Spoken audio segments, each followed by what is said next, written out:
The war on the Eastern Front was a much more mobile affair than that in the West.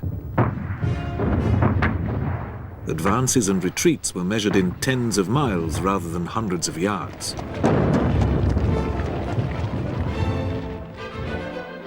The front too was very much longer, stretching from the plains of East Prussia and Galicia to the Carpathian Mountains in Austro-Hungary.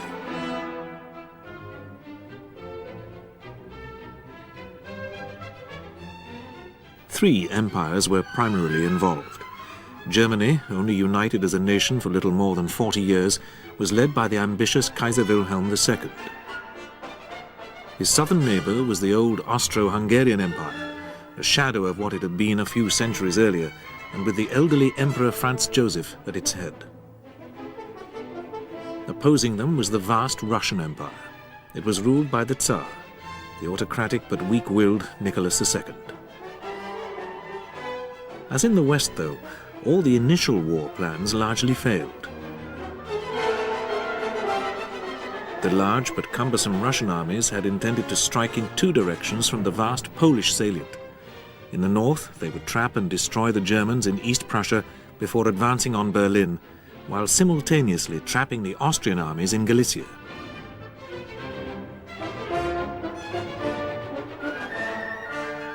The foray into East Prussia quickly turned to disaster.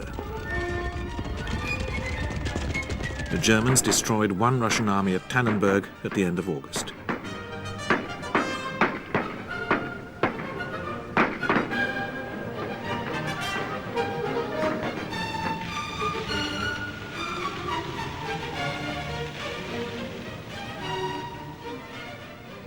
They drove another back with heavy casualties to the river Niemen. In southern Galicia, the Austrians and Russians, both bent on attack, blundered into one another, but it was the Austrians who withdrew to the northern end of the Carpathian Mountains. The Austrians, however, had another front to the south. They had tried to crush Serbia, which was seen as the cause of the war, quickly before the Russians, as fellow Slavs, could mobilize. The Austrian offensive was, however, brought to an early halt by the Serbs and their Montenegrin ally.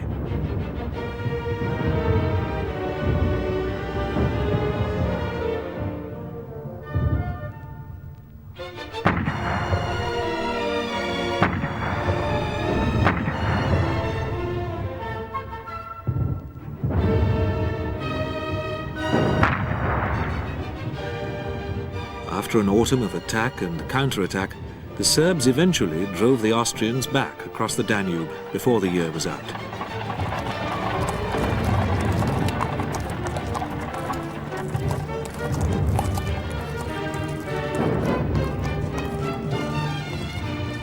The Russians, even though they had suffered 250,000 casualties by mid-September 1914, were undeterred. Their unwieldy mobilization machine was only just getting into gear as their troop trains rolled westwards from the other side of the Urals, with the troops from Siberia taking a month to deploy.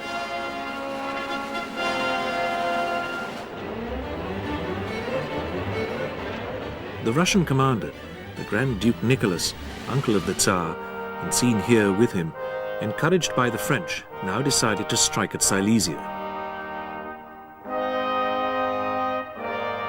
The Germans, however, were well aware of this threat and did not feel confident that the Austrians would be able to forestall it on their own. With the race to the sea developing on the Western Front, no reinforcements were available to bolster their existing strength. Thus the victors of Tannenberg, von Hindenburg and von Ludendorff, were forced to denude their strength in East Prussia by 2/3 and rush these forces round by rail to come up, as the German Ninth Army, alongside the Austrians. Believing that attack was the best form of defense, the Germans now advanced through the virtually trackless southernmost region of Poland towards Warsaw, the main Russian supply base. By the last week in September, the Grand Duke Nicholas was aware of the German intentions and deployed his armies on the Vistula, and to strike the Germans in the flank, north of Warsaw.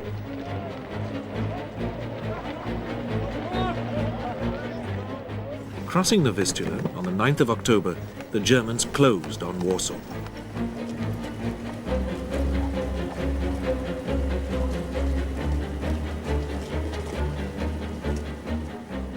There was bitter fighting, but with the Russians moving in from the flank, the Germans decided to withdraw.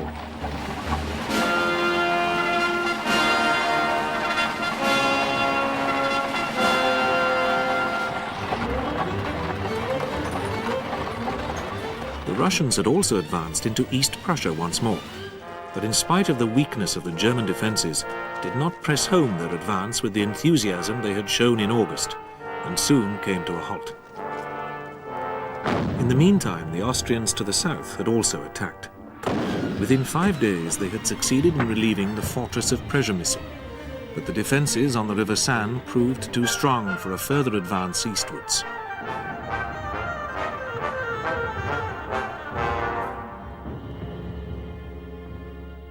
Then, as the Germans withdrew from in front of Warsaw, the Russians attacked the Austrians, driving them back once more and again isolating Przemysl.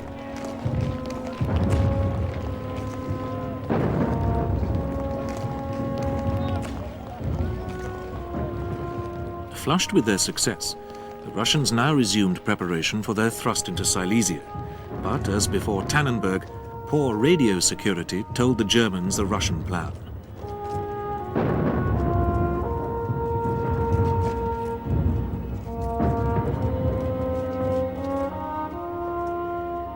Von Mackensen's hard-marching Ninth Army was therefore hurriedly moved northwards, and in November struck the Russians, who were beginning their advance, from the northwest.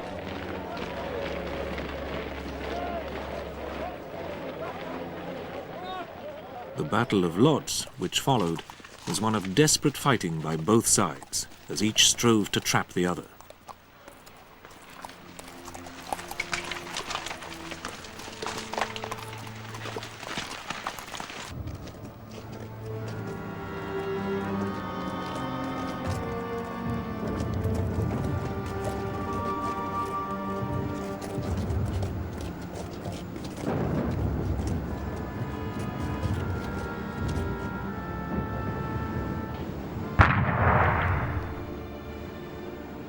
Eventually, it was the Russians who withdrew back towards Warsaw, their invasion attempt foiled. The Germans and Austrians suffered some 130,000 casualties, while the Russians had 150,000 men captured. As 1914 drew to a close, both sides paused for breath.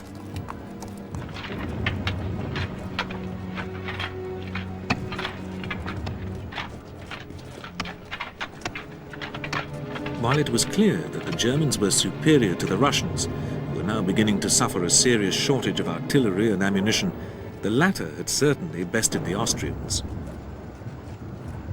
It was clear to the Germans, therefore, that any future Austrian offensive would need their help if it was to be successful.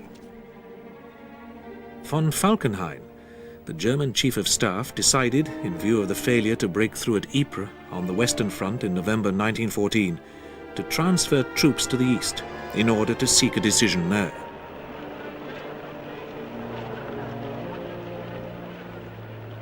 The Austro-German plan for early 1915 called for an offensive to drive the Russians out of East Prussia, and in the south, another to drive them away from the Carpathians and lift the siege of Przemysl.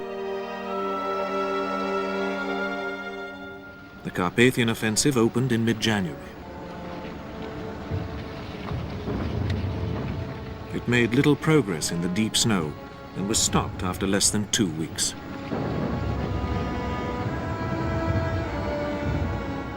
The result was that the Austrian garrison of besieged Przemysl was eventually forced to surrender in March.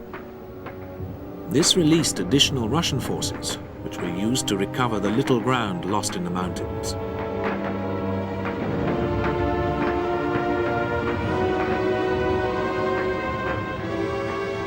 The strike into East Prussia went better, with the Russian 10th Army, some of its soldiers even lacking rifles, being trapped for a time, and some 90,000 men being made prisoner.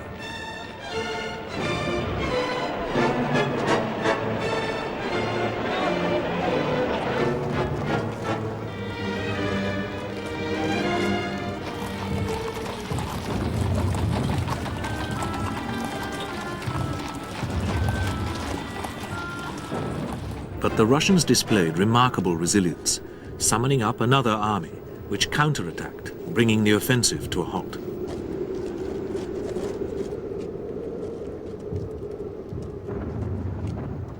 This showed the Russian soldier at his best. His innate toughness and stoicism in the face of adversity were qualities which could sustain the army through the awesome losses that it was suffering.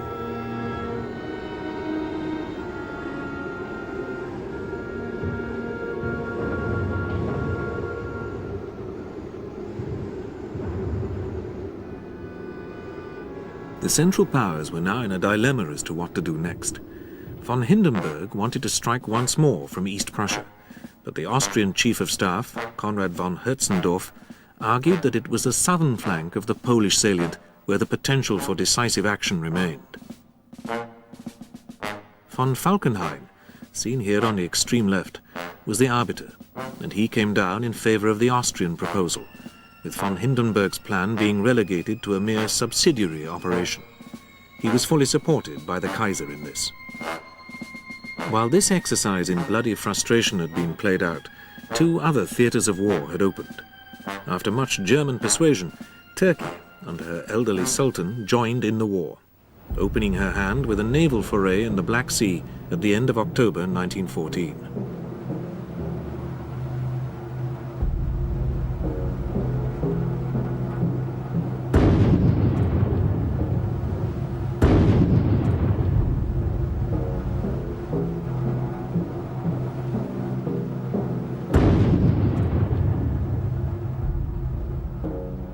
The Turks also conceived a plan to thrust into the Caucasus and foment a rising in Georgia. Winter, though, was not the best time to campaign in this region. 95,000 Turks advanced into Russian Armenia. The Russians brought in reinforcements and counterattacked, driving the Turks back with the loss of 75% of their troops, many victims of the extreme cold. For the remainder of 1915, this front remained quiet. The Caucasus triggered another campaign.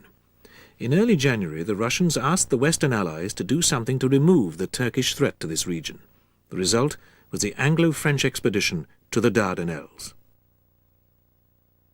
The plan was to seize this hilly entrance to the Black Sea and threaten Constantinople.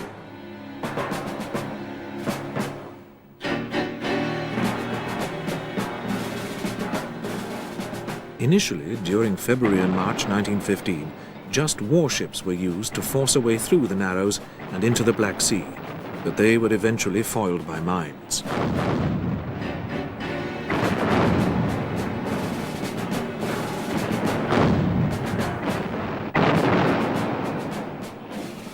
On the 25th of April, landings were carried out by British, Australian and French troops.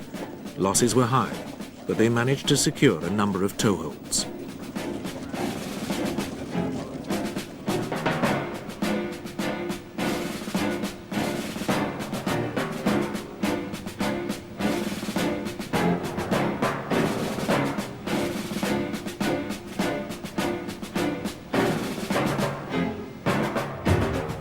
Thereafter, in the face of determined Turkish resistance, the campaign degenerated into another bitter stalemate.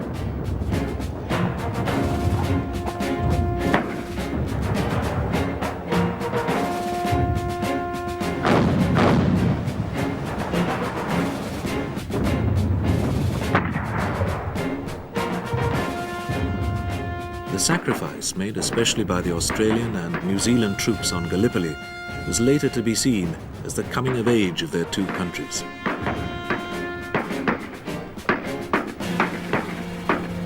The heat and insanitary conditions caused much disease.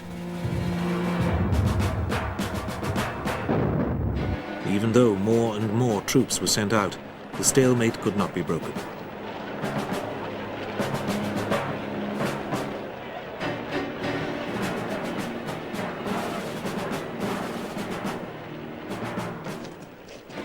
Eventually, the Allies decided to cut their losses and withdrew their forces in early January 1916, after having suffered over 250,000 casualties. For the Turks, this served to more than compensate for their setbacks in the Caucasus and gave them renewed will to fight on.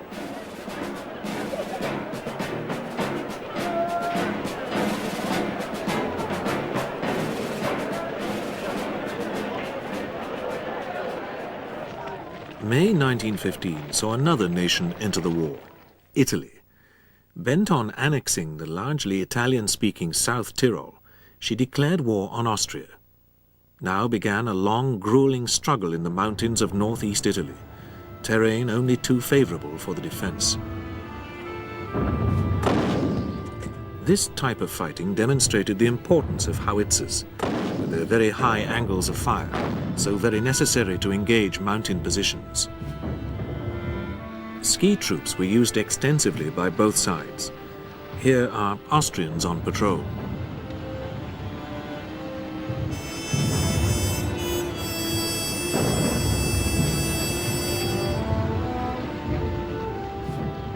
To transport men and supplies, light railways were used, and even cable cars.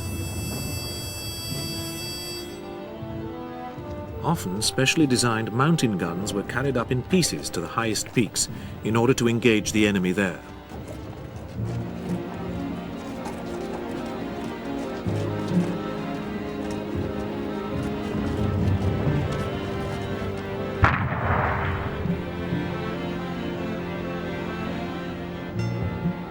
Troops had to adapt to operating at high altitudes, where breathing was often difficult and energy was quickly sapped.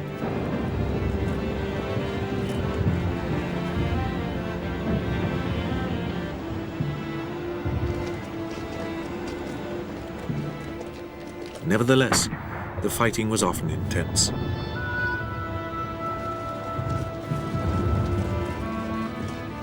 Yet for the next 2.5 years, neither side was able to make any significant progress, although not for want of trying.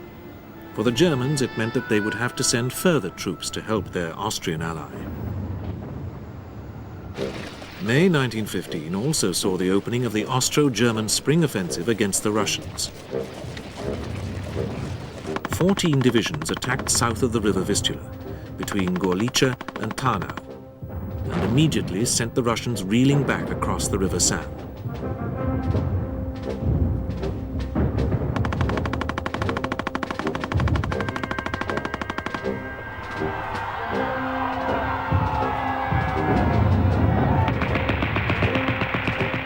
Przemysl was regained and Lemberg fell. The former had been so fought over during the past year that little remained of it but ruins.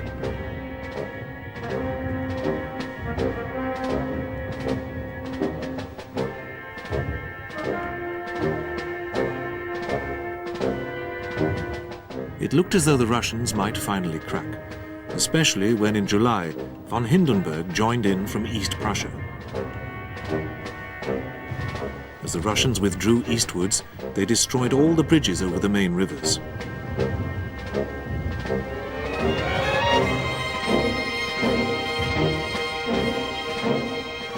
This proved a real challenge for the German engineers. It was imperative that the bridges were repaired or replaced quickly if the advance was to be maintained. The engineers therefore worked round the clock.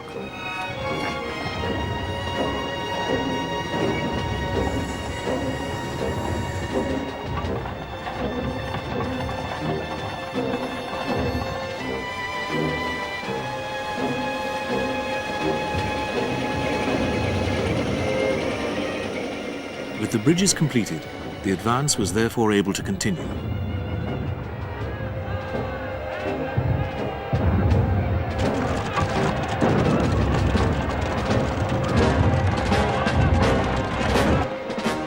Again, Russian losses were heavy. Finally, on the 5th of August, the Germans entered Warsaw, and it became the seat of government for the German occupation of Poland.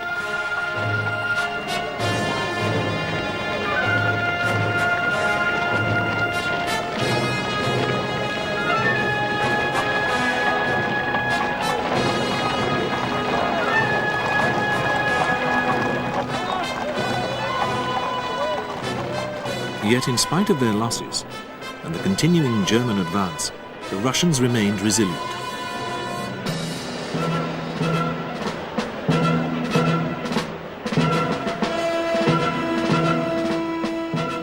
Even so, it was clear that the High Command was bankrupt in ideas. The Tsar, therefore, took personal command.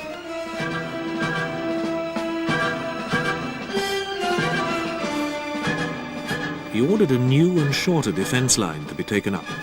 This was achieved by October and stretched from Riga on the Baltic to the Romanian border and successfully withstood further Austro-German penetration.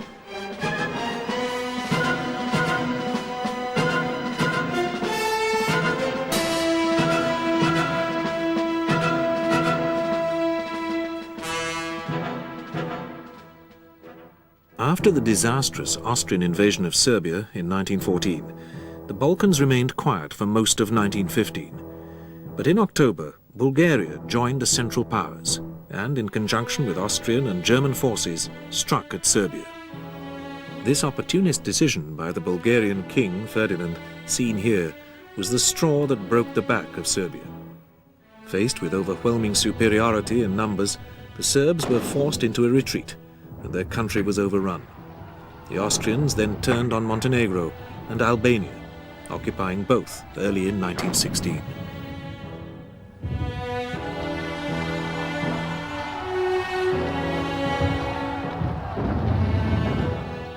Thus, the beginning of 1916 found the Central Powers very much in the ascendant in the east. The Dardanelles were firmly back under Turkish control, and the Turks had held the Russians in the east.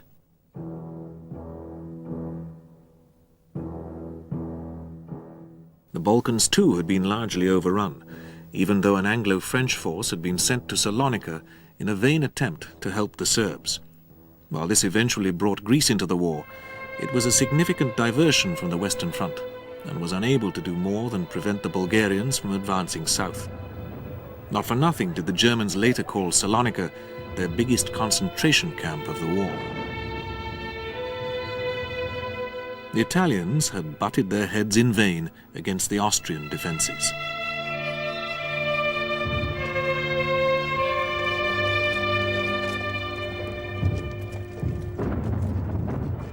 The Russians had lost much territory and suffered over 2 million casualties during 1915. Even so, they continued to fight on.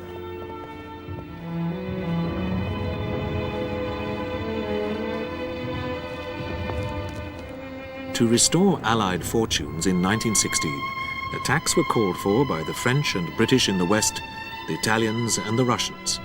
Simultaneously, the Germans, satisfied with their successes in the east in 1915, decided to concentrate their attention on the west. January 1916, however, saw a Russian offensive into Turkish Armenia. The Russians made much use of the hardy two-humped Bactrian camel, a native of the Asian steppes, and also employed by the Mongols during their forays into Europe 700 years earlier. The thrust was brilliantly successful. Not only was the key fortress of Erzurum captured, but also the port of Trebizond, with the assistance of the Russian Black Sea Fleet.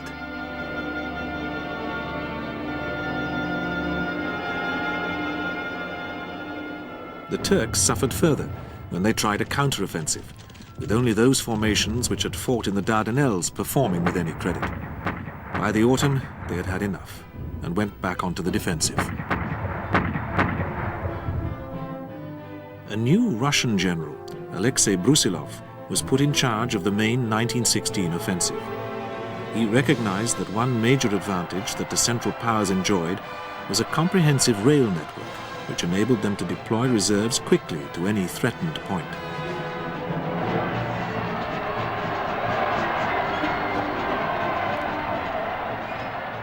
Brusilov therefore decided to attack on a wide front to keep these reserves tied down.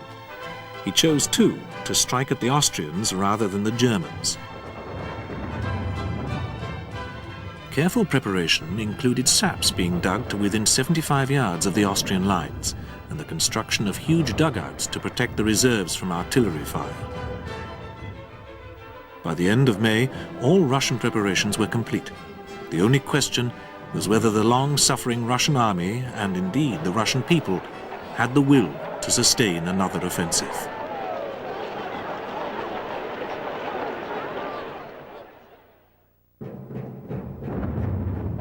Brusilov opened the great Russian offensive of 1916 on the 4th of June.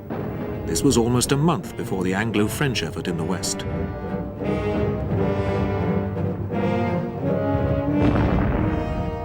In spite of mounting fierce counterattacks, the Austrians soon had a great hole torn in their defenses, and the Russians advanced steadily towards the Carpathians in the south and the River Bug in the north.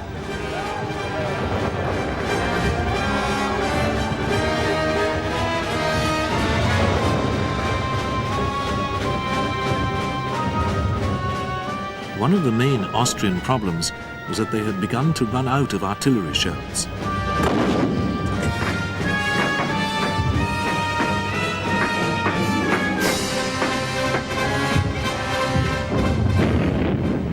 Thus, for once, the Russian guns enjoyed superiority over their opponents. Soon the Austrian withdrawal degenerated almost into panic.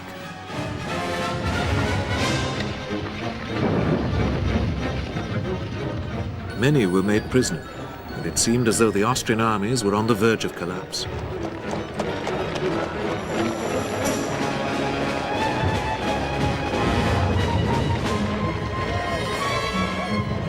The Germans, who were now heavily committed at both Verdun and on the Somme on the Western Front, had to scrabble desperately to gather reserves to stop the rot.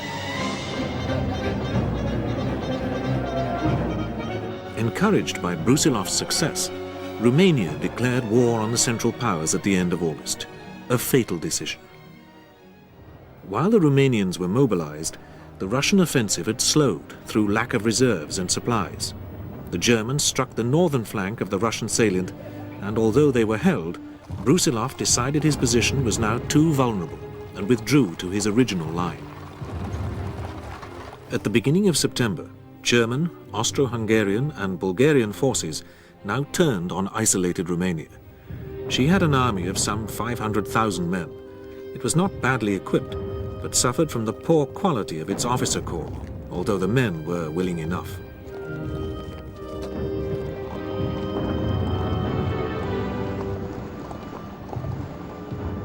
It was therefore not well prepared to face the onslaught which now fell on it.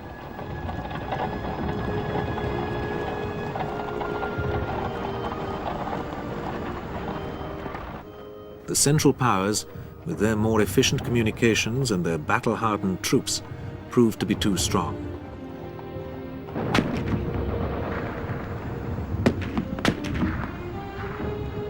By the end of the year, they had overrun most of Romania, whose army was now left holding just the northernmost province of Moldavia.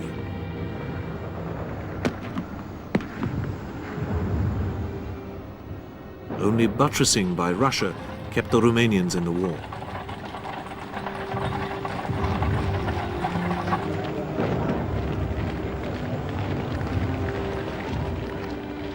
Brusilov's offensive had shown how well the Russians could fight when properly organized. Once more, the Russian soldier had demonstrated his bravery and powers of endurance.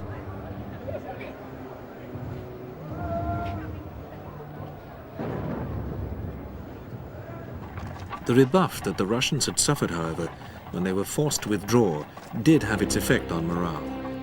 It was hard for the soldiers to accept the loss of ground which they had captured at the cost of the deaths of so many of their comrades. Hundreds of thousands now lay buried in East Prussia, Galicia, and the Carpathians. Many others languished in Austrian and German prisoner-of-war camps, where, cut off from news of home, they could only wait helplessly for the war to end. Their only comfort was that at least they were alive.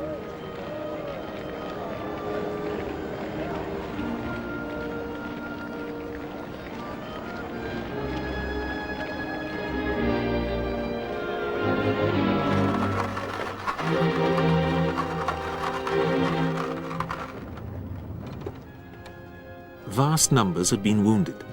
This put an almost unbearable strain on the medical system, and it was beginning to collapse.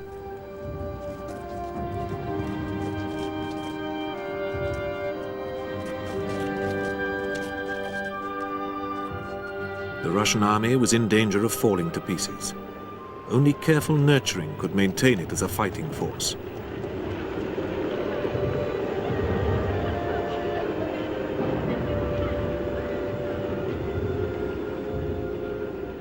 But behind the front, in Russia itself, the very fabric of society was beginning to come apart. The economy had collapsed. Industry, apart from that directly supporting the war, had come to a standstill. The transport system had also collapsed. With no end to the fighting seemingly in sight, the Russian people were beginning to despair. This was made worse by the paralyzing effects of the Russian winter, which made life that much harder to bear.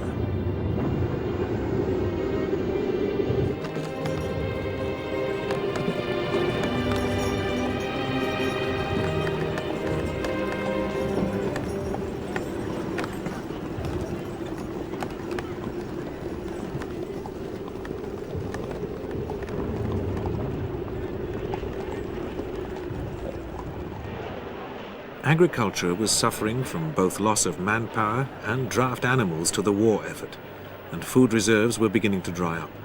Famine was stalking the streets.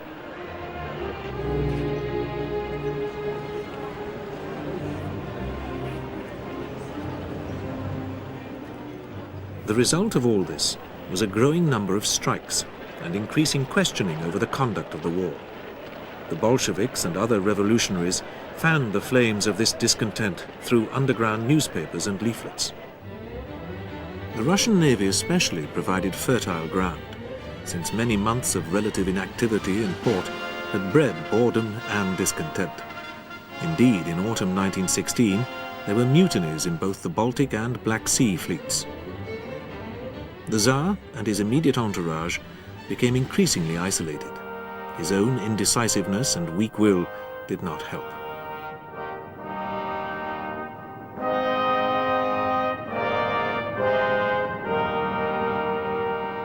Even those who had been close to him had become ever more exasperated by the way in which his wife, the Tsarina, whose will was stronger than her husband's when it came to affairs of state, was influenced by her sinister guru, Rasputin.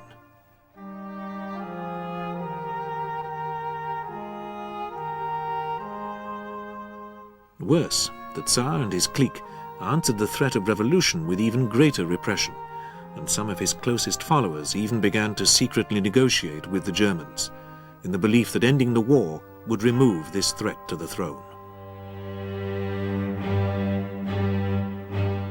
The privileged group which had always surrounded him became desperate, and some went so far as to murder Rasputin on the 30th of December 1916. The Tsar, however, failed to take the hint, and continued to ignore all calls for reform and for a new government more sympathetic to the people's plight. There was a rapid rise in the numbers of striking workers. Tension grew.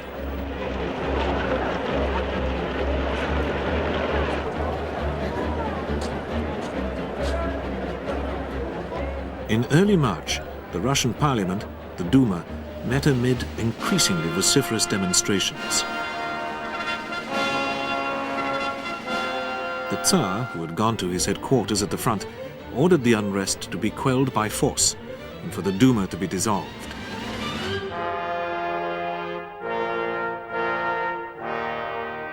Neither measure was successful, and significantly, members of the military garrison of Petrograd, as St. Petersburg had been called since 1914, had joined the demonstrators. The Duma formed a provisional committee to try and restore order. At the same time, a new body came into being, the Petrograd Soviet of Workers' and Soldiers' Deputies, dedicated to forming a parliament based on universal, equal, secret, and direct suffrage. The Tsar attempted to return to Petrograd by train, but was diverted by revolutionaries. Now totally isolated, the Tsar accepted that he had only one option: to abdicate.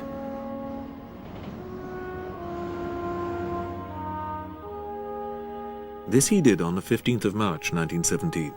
He handed his throne to his brother, the Grand Duke Michael, who declined to accept it. 5 days later, Nicholas and his family were arrested. The Russian monarchy was now at an end. A provisional government was now formed representing all shades of political opinion, but the Petrograd Soviet remained a separate body, which would cause increasing difficulties.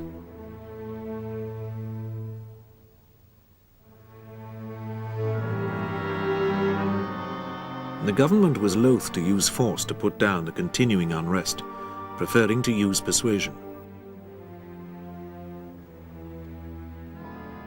The regime assured the Western Allies that Russia would continue to play her part in the war.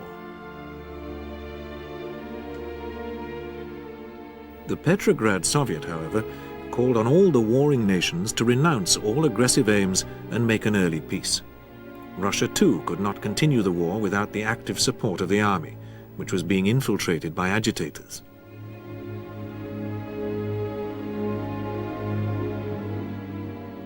The Germans, too, keen to exploit the situation, played their part. The main Bolshevik leader, Vladimir Ilyich Ulyanov, better known as Lenin, had been in exile since 1905 in Switzerland with a small group of followers. In April 1917, the Germans arranged for him to secretly be taken by train to Russia, traveling via Sweden and Finland. Lenin's cry was "all power to the Soviets," meaning that they should take power in place of the provisional government. A new force had by now risen to dominate the latter: Alexander Kerensky, who became Minister of War.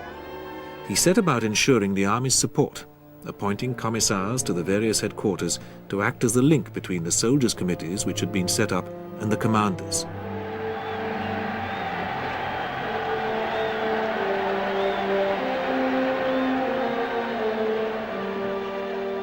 He also brought in Brusilov, who had led the summer 1916 offensive, as commander-in-chief.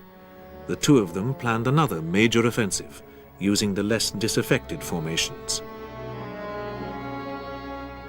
The idea was to strike into Galicia once more, with attacks north and south of the river Dniester. By gathering together every existing weapon, there were more guns and shells available for it than in any previous Russian offensive. Other preparations were thin in the extreme. The Austrians and Germans were well aware that it was going to take place. Indeed, it was common talk in Petrograd.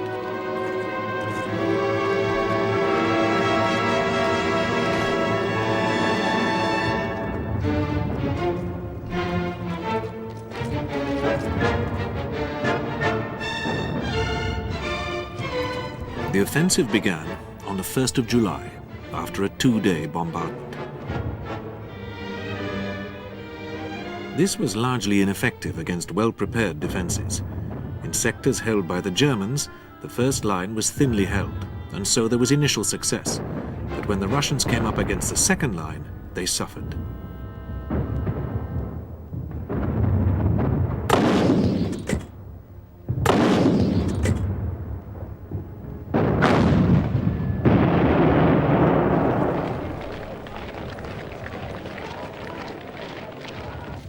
South of the Dniester, the Austro-Hungarian defense was less effective, and the Russians succeeded in driving a wedge between two armies. But by mid-July, they had been halted everywhere. 3 days later, they faced a counter-offensive. As the Germans attacked, the fragile structure that Kerensky had managed to salvage had collapsed. His troops fled in panic, many deserting. Only when they reached the old border with Austro-Hungary did they recover. Special death battalions rounded up deserters and shot or hanged them. This and other draconian measures enabled the armies to prevent any further Austro-German advance. This disaster served to increase civil unrest. In Petrograd, Lenin attempted a coup in July.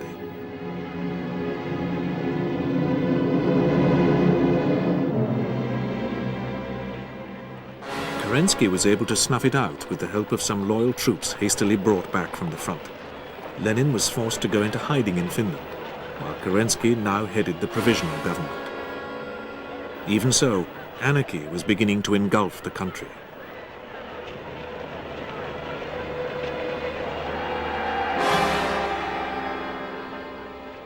Faced with this rapidly deteriorating situation, Kerensky turned to General Kornilov, whom he had appointed as commander-in-chief in place of Brusilov. Kornilov would only support Kerensky if he was prepared to institute tough measures to cope with civil and military unrest.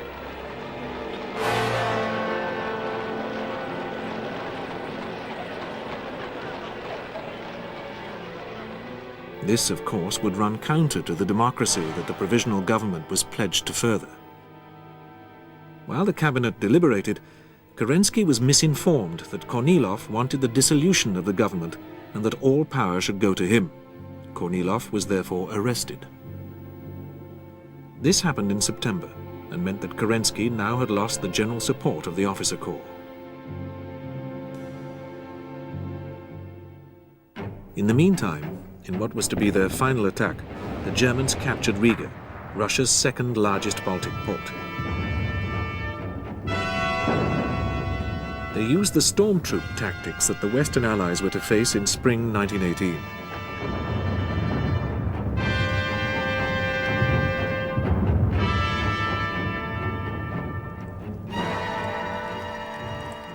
Once Riga had been secured, the Germans halted to await developments, even though such was the state of the Russian army that many soldiers were now refusing to fight and merely withdrawing.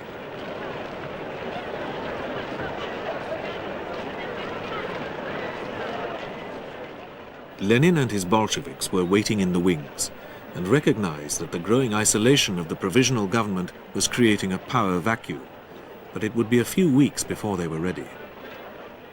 Leon Trotsky was given the crucial task of winning over, or at least neutralizing, the 350,000 men that made up the Petrograd military district. He was largely successful in this, playing on their unwillingness to be sent to the front. The revolutionaries' own armed strength was largely reliant on 60,000 embittered sailors of the Baltic Fleet. On the 30th of October, Lenin returned clandestinely from Finland. A revolutionary military committee was set up and sent commissars to each regiment and ship.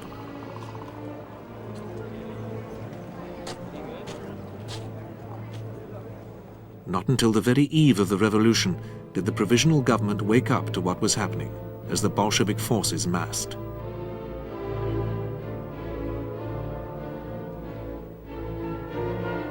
The cruiser Aurora, which was moored in the river Neva, which runs through Petrograd, was ordered back to her base at Kronstadt to prevent her guns being used by the revolutionaries.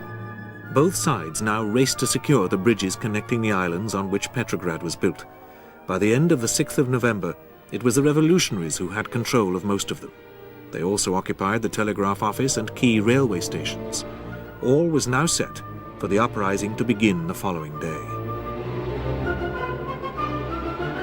Early on the 7th, Kerensky began frantic telephoning to get more troops from outlying garrisons, especially Cossacks who were known to be anti-Bolshevik. Their morale was as low as most other units, however, and their response was slow. In the meantime, the revolutionaries seized further key points in the city.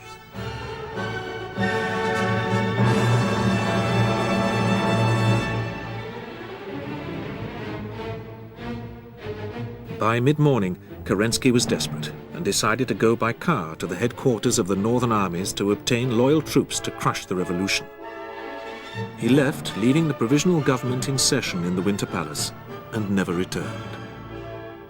It was the Winter Palace which now became the center of attention. It was defended by a motley collection of Cossacks and cadets. There there was also a battalion of women soldiers. The government resisted surrender demands. That evening, the cruiser Aurora, which had not sailed, began to bombard the palace. Many of its defenders deserted. By 11 p.m., only a handful remained, and the revolutionaries broke down the gates and charged into the palace, as immortalized in these scenes from Eisenstein's 1928 film, 10 Days That Shook the World.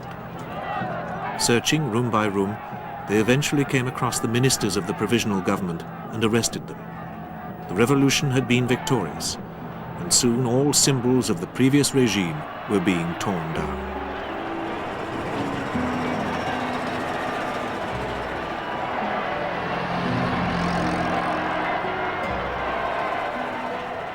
A few days later, Moscow also succumbed, but in most cities elsewhere, the revolutionaries failed.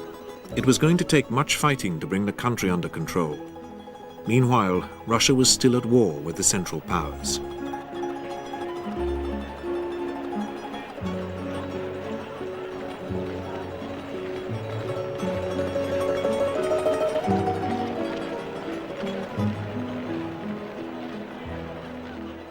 Overtures were made to Germany, and an armistice came into force on the Eastern Front in mid-December. This enabled the Germans to begin transferring troops to the Western Front in order to strike at the Western Allies before the American presence in France became too strong. Indeed, one of Russia's allies was already feeling the effects of the additional manpower that was now becoming available from the cessation of operations on the Eastern Front. On the 24th of October 1917, Austrian and German divisions struck at the Italian armies in the mountains of northeast Italy.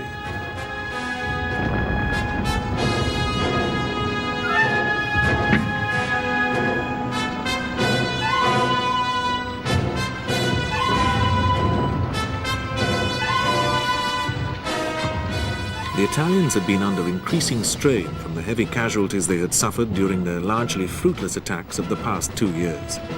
They were now mentally ill-equipped to meet this devastating blow. Their few attempts to counterattack failed.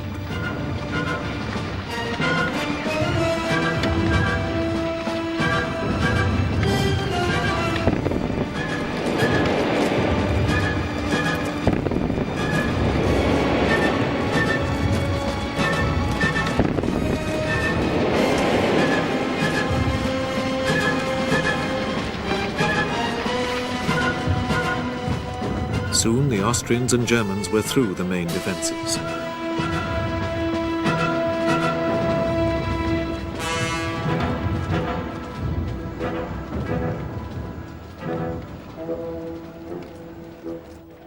They broke out of the mountains and into the plains beyond, capturing a huge number of Italians as they retreated in growing panic.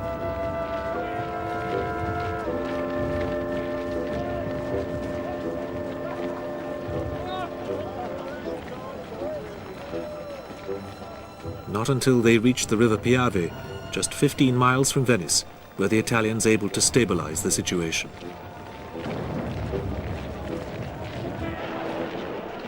In response to frantic Italian pleas, the British and French were forced to send 11 divisions from France in order to bolster their resistance. In Russia, the crippling losses suffered during 1914 to 1917 made peace imperative.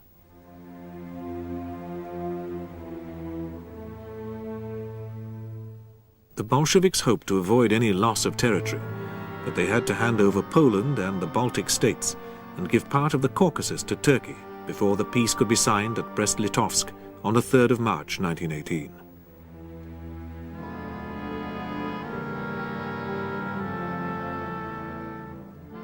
Worse, encouraged by the local people, Austrian and German troops advanced into the Ukraine.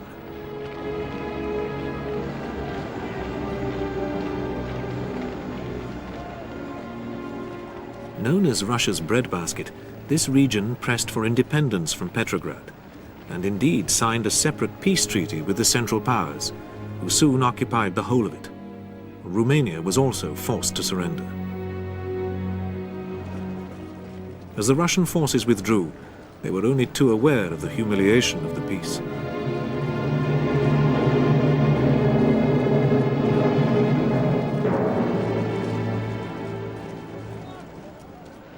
There was, however, to be no rest for the soldiers. Their Bolshevik masters were soon dispatching them to all corners of Russia in order to wage what had already become a bloody civil war.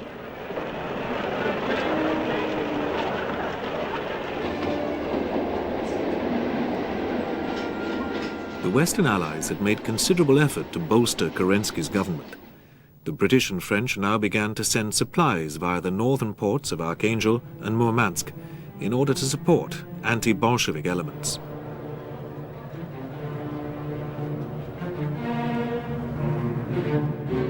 By spring 1918, they had also begun to send warships here. Japanese, American and British warships were also sent to the far eastern port of Vladivostok, and troops were landed.